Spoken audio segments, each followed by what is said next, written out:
Hello! Welcome to MTV News. I'm Pirate O'Flanagan in for Kurt Loder. The date is November 7th, 2021. In today's report, we will be talking about possibly the greatest band in the history of music and how that greatest band disappeared almost entirely from the public consciousness. In fact, the next act we are going to talk about are so big and yet so lost at the same time. I almost don't have the words to describe how they existed and what their contributions were to not only music itself, but the perception of music as an art form. They reshaped pop music by invading and mocking it. They were students of art as political power, descendants of the Dadaists, the Situationists, and the Neoists. They were anti-capitalists, using the systems of modern capitalism to highlight and hyper-expose its absurdities and hypocrisies. They made £1 million British and burned 1 million more. They were justified. They were ancient. And thanks to them, we're all bound for Mew Mew Land. This is the story of the KLF.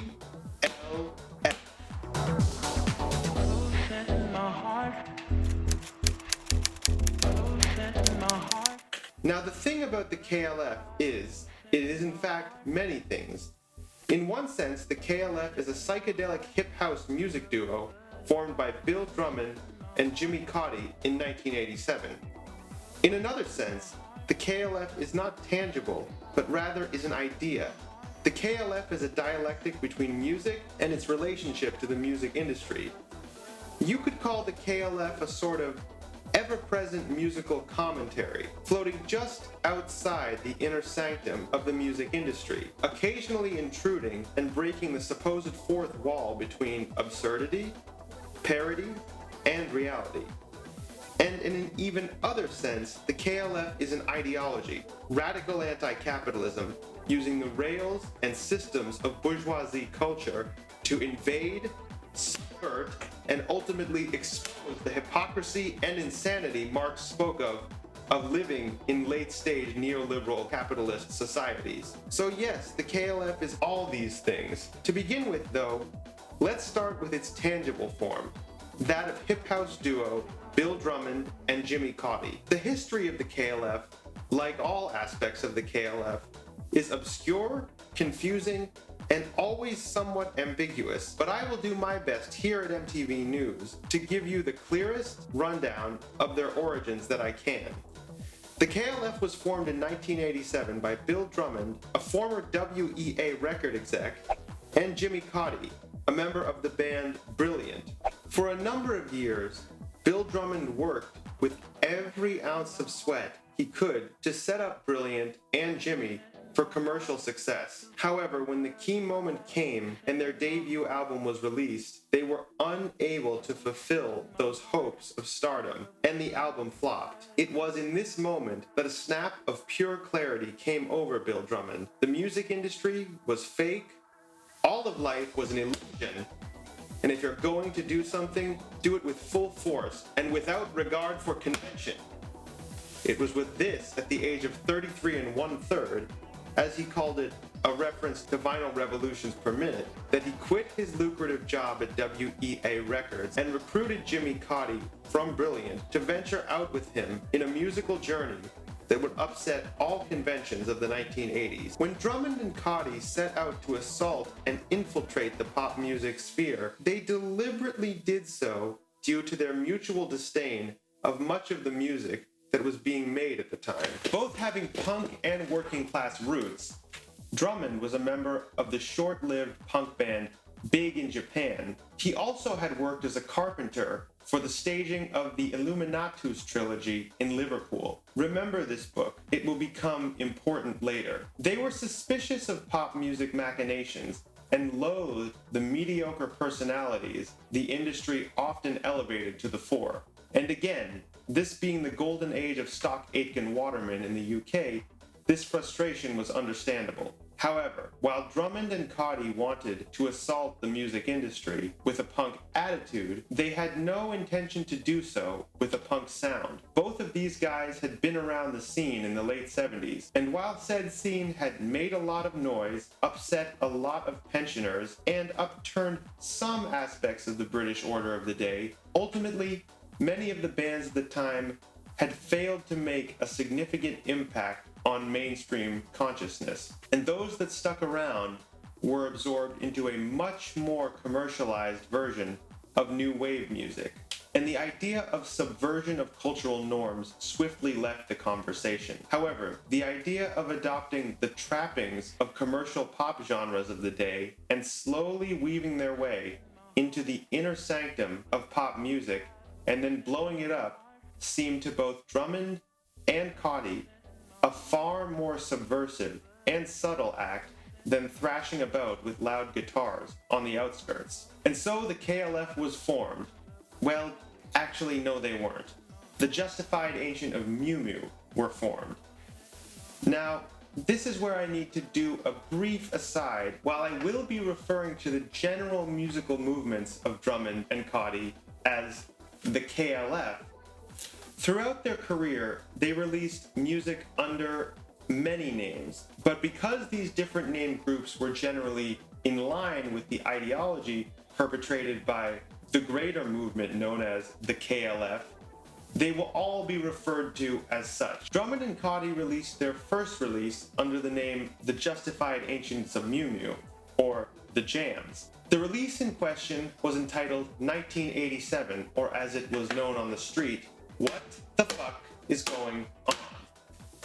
The album was curious, though a not out of character opening gambit for the KLF. 2 whole years before the Beastie Boys would release Paul's Boutique and introduce Sampleadelia into the greater music world, the KLF explored the concept fully on the aforementioned 1987. However, the KLF did not necessarily do so for purely artistic reasons.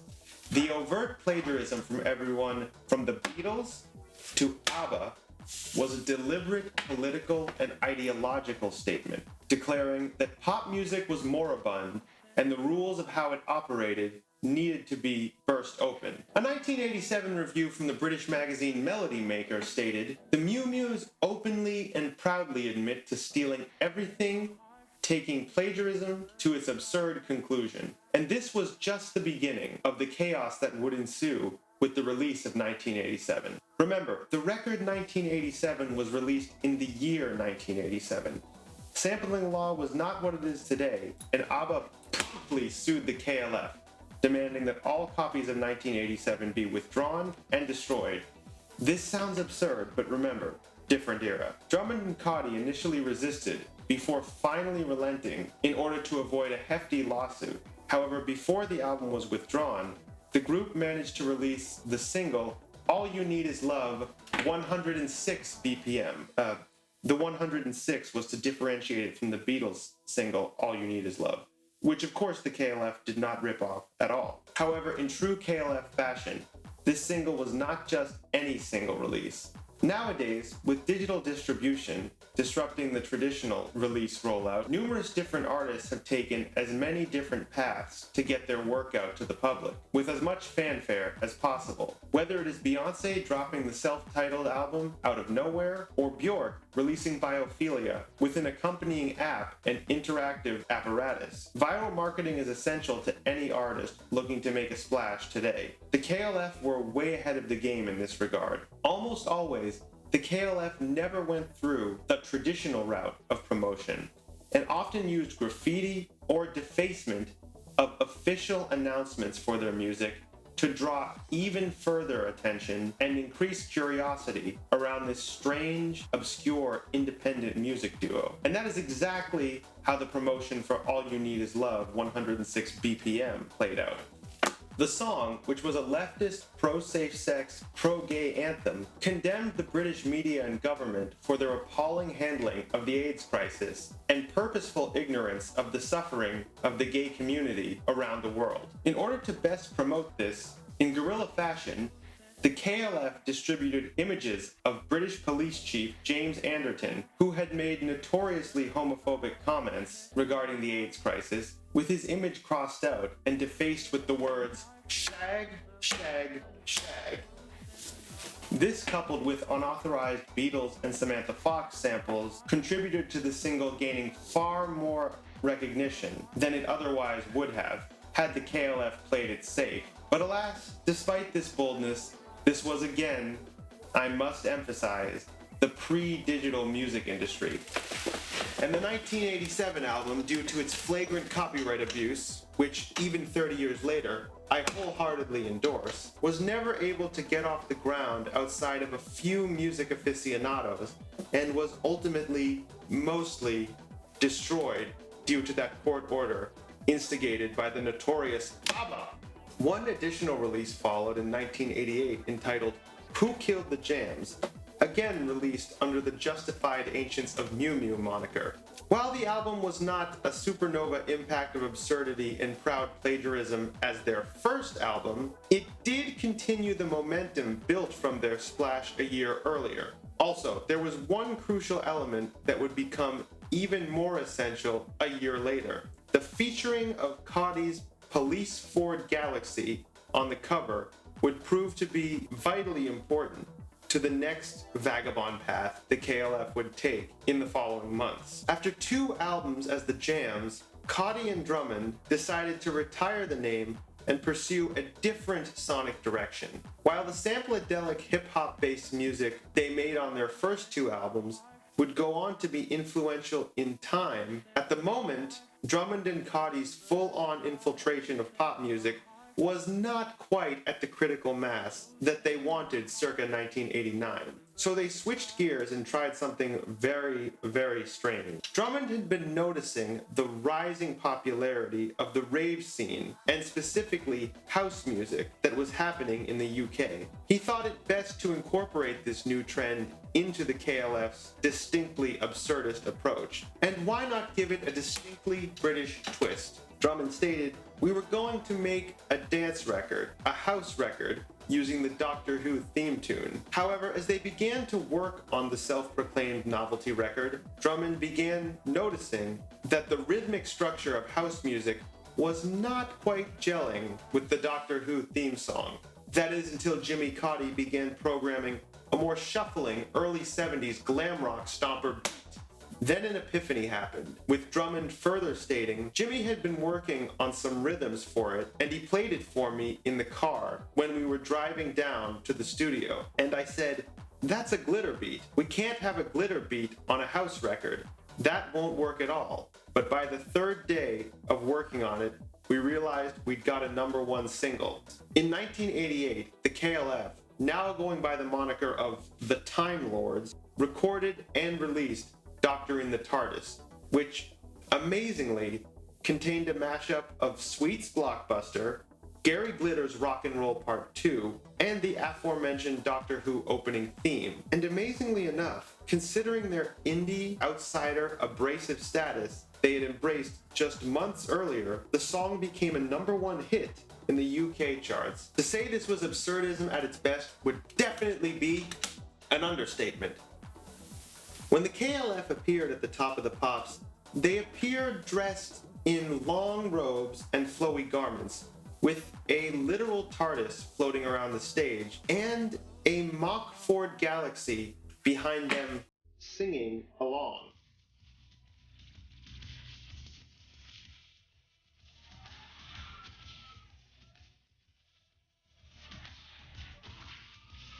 While artists like Madonna and Prince may have been pushing the boundaries and shocking audiences with increasingly open displays of sexuality, there was no band or artist, UK, stateside, or otherwise, who were embracing such a subversive, neoist, situationist presentation in the mainstream. And speaking of absurdism again, technically the KLF were not the writers of the song.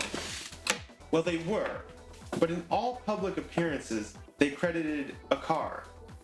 Yes, that same Ford Galaxy from the album cover of Who Killed the Jams, now revealed to be named Ford Time Lord. Ford Time Lord was credited for the writing and release of Doctor in the TARDIS.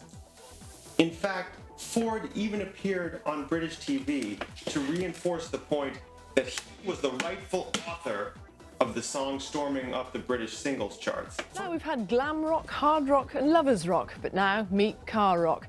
The current #1 song on the pop charts this week is allegedly the brainchild of a newcomer to the British music scene, an American police car called Ford Time Lord. I must say it's a great honour that you're able to join us. What made you think that this song was going to be such a mega hit? Well, firstly, good morning to you. It's great to be here at Biggin Hill. The song was all my idea, and we made a great record.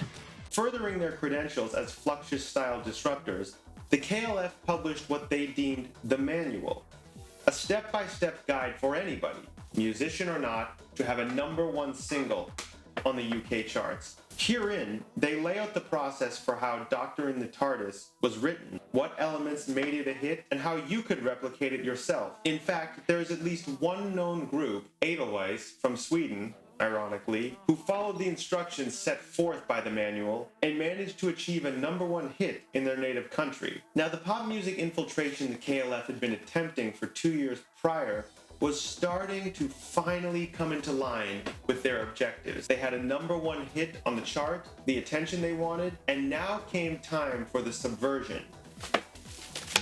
Following the release of Doctor in the TARDIS, Drummond forged onward with his belief that house music was the future of British popular music, and the KLF continued to move away from hip-hop and novelty records towards this new rave music that was overtaking the country. 1988, the year they officially switched from the Time Lords into the KLF, was dubbed the second summer of love by the British press.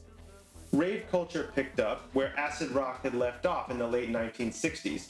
Free love was once again in the air despite the AIDS crisis, and with Thatcherism and the consequences of neoliberalism becoming clear to all, Gen Xers thought what better to do but say fuck it and dance the night away, high on ecstasy, throbbing and grinding to the sounds of groups like 808 State and a guy named Gerald. It was at this time the KLF tossed their hat in with the expanding rave culture. Drummond and Cauty released the What Time Is Love Story album in 1989, and it promptly picked up steam in the underground. However, while they were gaining new cultural relevancy among England's youth, they had to some degree lost the mainstream exposure they had gained a year earlier with Doctor in the TARDIS. However, it was Drummond and Cauty's belief that house music would be their final musical home, where their creative/destructive ideas could have their final flowering and germination. Now, this brings me back to a point I mentioned earlier that we need to return to briefly. Remember the book I mentioned at the start of this, entitled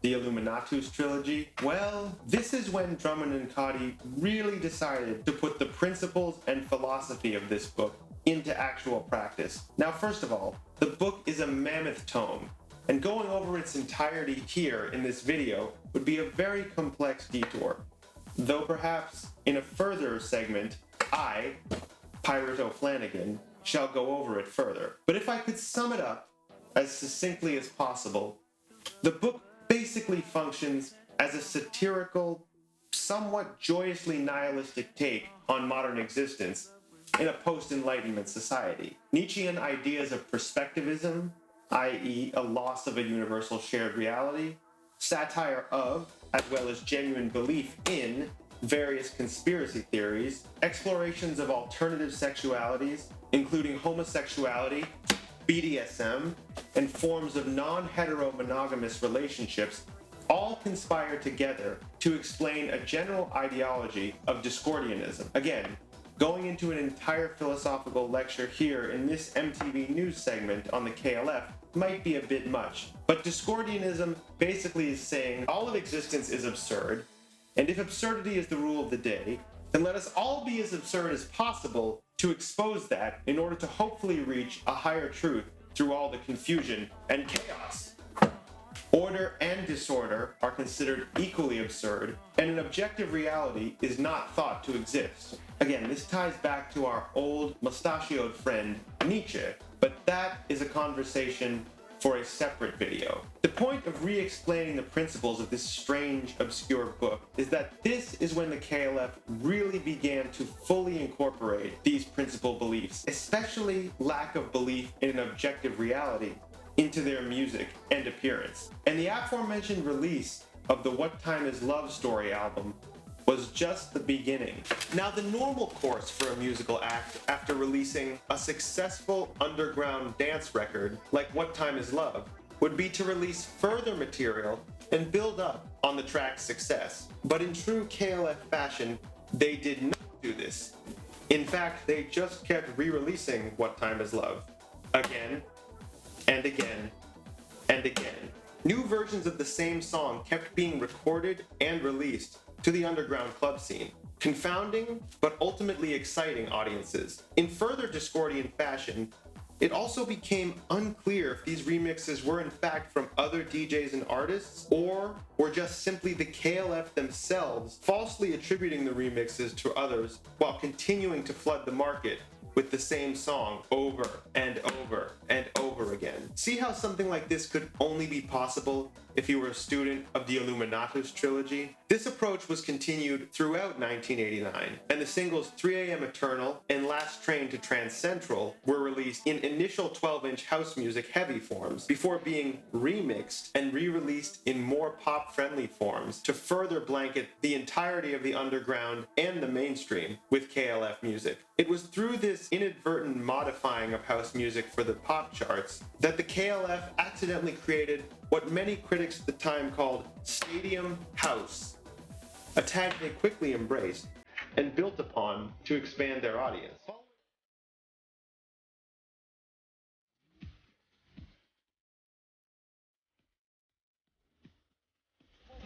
Back to react, enough is enough. Let me ask you a question. What time is love?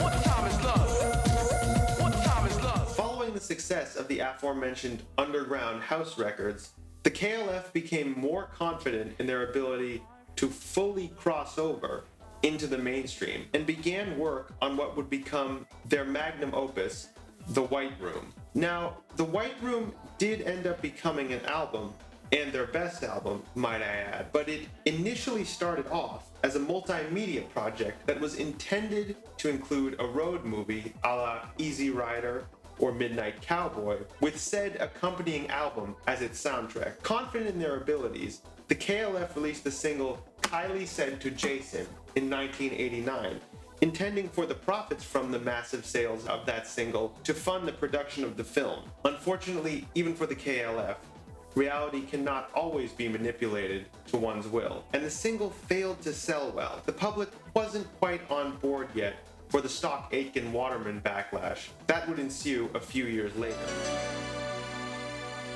I'm gonna leave this party now. Due to this, the KLF decided to scrap the entire production to try to figure out what to do next. However, as mentioned earlier, the club 12-inch singles of What Time Is Love, 3 AM Eternal, and Last Train to Trans Central were continuing to pick up underground steam throughout Europe, and the impact of the KLF only seemed to be increasing among underground audiences. In order to cater to this audience in a new way, Drummond and Cauty switched gears and began creating come-down music to accompany their hype-up music that was still making the rounds at trance clubs throughout Europe. Jimmy Cauty independently released the album Space under the moniker Space, which was an ambient chill-out album, but it was the second release entitled Chill Out, credited to the collective KLF name, that ended up becoming a legendary record. Chill Out, to this day, holds the place in many people's hearts as one of the greatest ambient albums of all time. The greatest to some. The album is awash with spacey synths, swelling strings, intermixed with samples including a reverbed out section of Van Halen's Eruption, Sheep's Buying, and interjections of Elvis Presley's In the Ghetto. This is further mixed with Pink Floydish guitar lines and trance-style pulsating bass. To this day, it sounds fresh and is still one of the best post-clubbing come-down albums you could possibly find.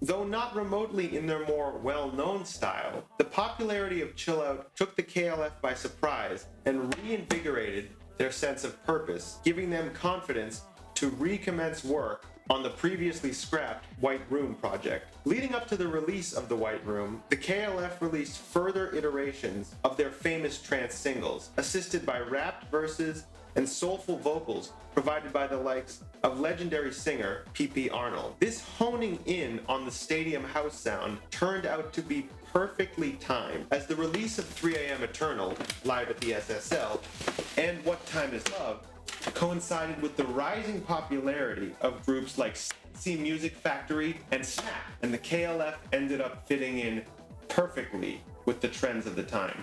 Both of these aforementioned songs ended up becoming top 10 hits in both the UK and the US, finally catapulting the KLF into the white-hot light of mainstream stardom. The success of these singles was followed by the release of The White Room. Now, it's almost unquestioned among fans that The White Room is the KLF's magnum opus, and I, Pirate O'Flanagan, am certainly not here to dispute this. It was the culmination of all their concepts, musical, philosophical, and ideological, being fused into one cohesive whole. What's special about it is that it is a stadium house album that plays like a rock concept album, 10 years before Daft Punk tried something similar on Discovery. But at the end of the day, all the high art ambitions of the album wouldn't matter if it wasn't just a damn good album. And it is. The aforementioned themes of esoteric hidden knowledge of Mew Mew flow throughout a mix of up-tempo huge hit singles that are in many ways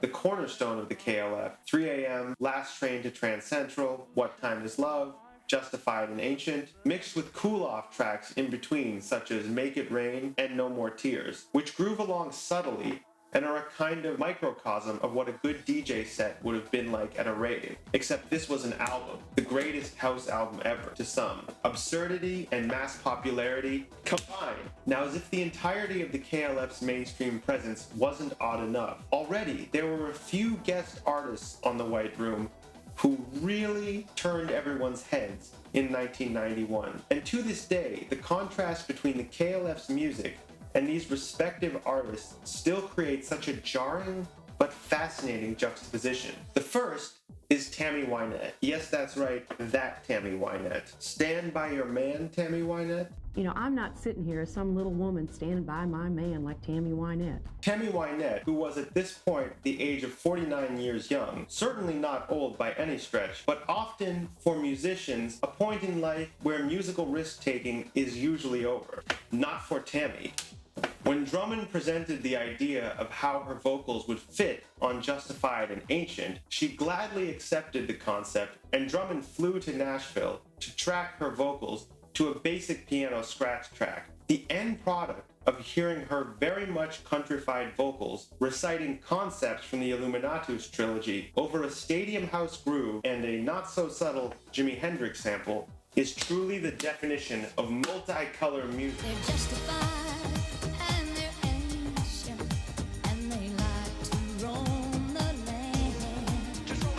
And she wasn't alone. The KLF further recruited former Deep Purple singer Glenn Hughes for a redux version of the ever-present What Time Is Love, this time retitled America, What Time Is Love.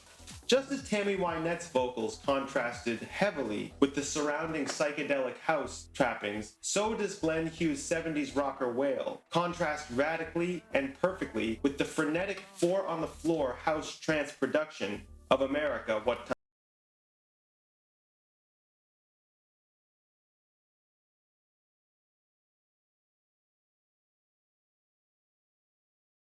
Because of the seamless integration of Tammy Wynette and Glenn Hughes into the KLF's multiverse, many aging rock, pop, R&B, and country stars were ringing Drummond's line, imploring him to include them on the KLF's next release. With hits as big as Michael Jackson and established stars knocking on the KLF's door to revive their careers, Bill Drummond and Jimmy Cauty had finally made it. They had stormed the gate and barged right into the inner sanctum of mainstream music. They were perfectly positioned to ignite a revolution from within. What would their big move be? How would they use the rails of capitalism that they had so deftly navigated to dismantle the modern music industry and all of capitalism itself to kick off the revolution? Well, the 1992 Brit Awards was where they made their final stand. On February 12, 1992, the Brit Awards for Popular Music took place. Among the nominees that night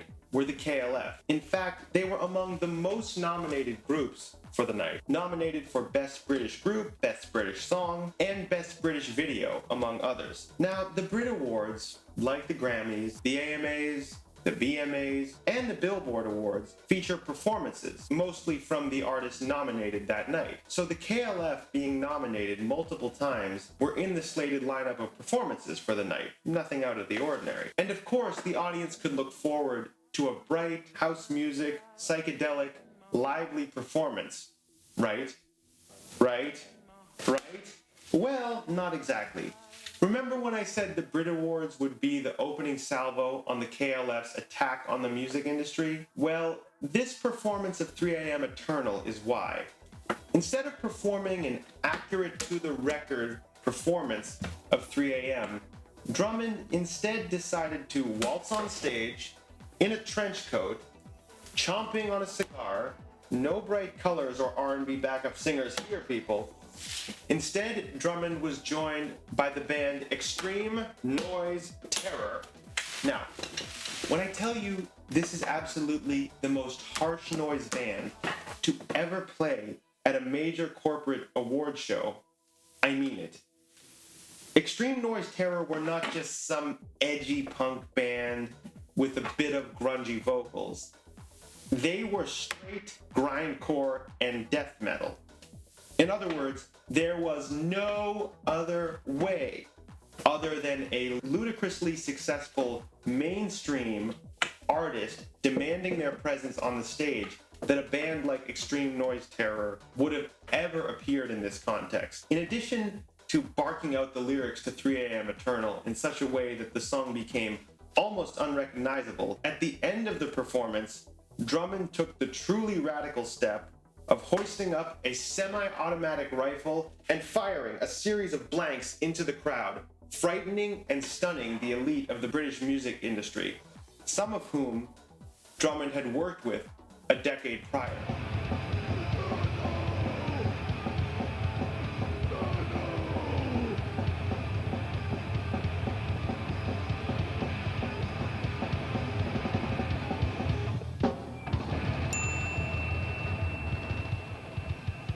And again, are the musical styles of the KLF and Extreme Noise Terror aligned?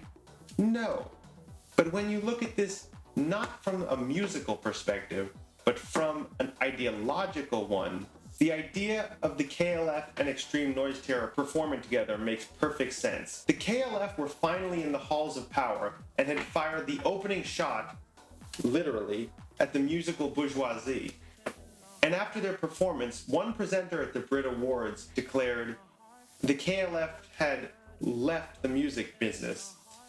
It was meant as an aside to lighten the mood after a deranged Bill Drummond had seemingly shot live bullets into the audience. But ultimately, that presenter did not realize he was making more of a statement than a joke. Following the performance at the Brit Awards, the KLF mailed a dead sheep to the after party, as you do. Again, I know of no other band, metal, punk, or otherwise, who went this far to antagonize the mainstream corporate music establishment. The KLF also announced they were leaving the music industry entirely, and they really meant it. They had fully infiltrated the halls of musical power as they set out to do at the beginning, and to Drummond and Cauty, there could be no greater defiance of power than to deny it what it wants the most, which in this case was the music and hits of the KLF. They then did what no other artist in recording history ever did. They deleted their entire discography from print. And when I say deleted, I mean deleted. This was 1992, pre-internet era. Once the KLF made the decision to remove their music it was gone. Gone from stores, gone from radio stations, gone from DJ sets, gone everywhere. And suddenly, the world, who had gone along on the journey to Mew Mew Land, were left feeling shell-shocked, wondering if all they had experienced in the last 4 years was nothing more than a fever dream. And this act right here is why I knew if I was going to continue the Lost Artists Albums Genre series, I knew I had to include the KLF, because despite how mainstream they were in the early 90s, they truly were lost for at least a decade. More likely two. Following the deletion of their entire discography and the subsequent dissolution of the KLF as a music-making unit, their label, KLF Communications, was converted into the K Foundation, an anti-art organization who, from the years 1993 to 1995, organized stunts, situations, and Discordian-style events to further disrupt British society. One of the most notable was the literal burning of 1 million British pounds to show the KLF were committed to thoroughly destroying everything they had created. Throughout the existence of the K Foundation, Drummond and Cauty often gave out anti-awards to counter awards being given out by the proper sectors of British society. For example, most notoriously, when artist Rachel Whitered was presented in the year 1993 with the Turner Prize for Art, the K Foundation sprung into action and simultaneously awarded her prize for Worst Art of the Year, and demanded if she did not accept the £10,000 cash prize for Worst Artist, it would be incinerated. And think of the children! How upset were you by the things that came after the Turner Prize? How much did that take away from the pleasure and celebration of being given that award?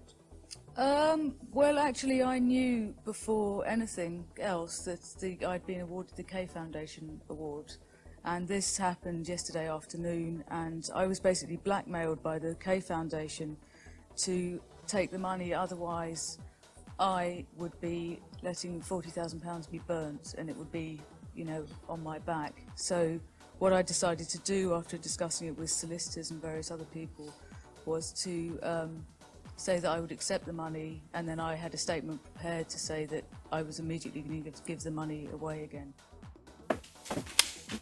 Brilliant. Just brilliant. Under duress, Whitered was forced to accept the cash prize. So what does this all mean? Well, as of this year, 2021, the KLF have finally returned their music to streaming services. And in fact, the K Foundation, before it shut down, did issue an edict that they would be silent for 23 years and then return. And in fact, this KLF renaissance did begin in 2017, when Drummond emerged from the dregs of the underworld to begin retooling the KLF and giving a few interviews and performances here and there. But as stated earlier, the reappearance of the KLF discography on streaming services out of nowhere was a totally jarring, surprising, and wonderful statement. Almost as if to say, we're still here, remember who we are and what we did. And what is the message of the KLF? The ultimate final thesis. When they deleted their discography and disappeared at the apex of pop stardom, it said something. It said something powerful to the whole populace. It said, you can't just have and consume everything you want, no matter how much you love it. This is reality. This is capitalism.